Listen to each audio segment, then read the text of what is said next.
सार्थ श्री दासबोध दशक 11 समास 7. चंचळ नदी. श्रीराम. चंचळ नदी गुप्त गंगा, स्मरणे पावन करी जगा. प्रचित रोकडी पहागा, अन्यथा नव्हे. केवळ अचंचळी निर्माण झाली, अधोमुखे बळे चालिली. अखंड वाहे परी देखिली, नाहीच कोणी. वळणे वाकाणे भोवरे, उकळ्या तरंग झरे. लाधा लाटा कातरे, ठाई ठाई. शुष्क जळाचे चळाळ, धारा धबाबे खळाळ. चिपळ्या चळक्या भळाळ, चपळ पाणी. फेण फुगे हे लावे, सैरा वैरा उदक धावे. थेंब फुई मोजावे, अणुरेणू किती. ओसाणे वाहती उदंड, जोतावे दरकुटे दगड.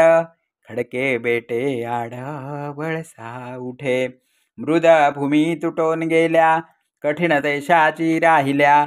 ठाई ठाई उदंड पाहिल्या सृष्टीमध्ये. एक ते वाहतची गेले, एक वळशामध्ये पडिले.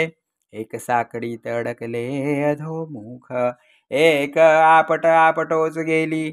एक चिरड चिरडोच मेली, किती एक ते फुगली पाणी भरले. एक बळाचे निवडले, ते पोहतची उपगमास गेले. उगम दर्शने पवित्र झाले तीर्थरूप.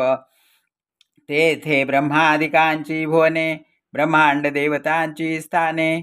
उफराटी गंगा पाहता मिळणे सकळांस तेथे. त्या जळायसे नाही निर्मळ, त्या जळायसे नाही चंचळ. आपो नारायण केवळ बोलिजे तयासी. महानदी पर्यंतराळी, प्रत्यक्ष वाहे सर्व काळी.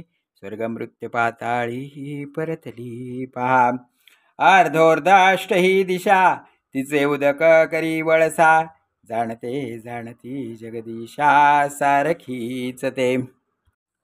अनंत पात्री उदक भरले, कोठे पाझ पाझरोच गेले. किती एक ते वेचले संसारासी. एका संगे ते कडवट, एका संगे ते गुळचट. एका संगे ते तिखट तुरट क्षार.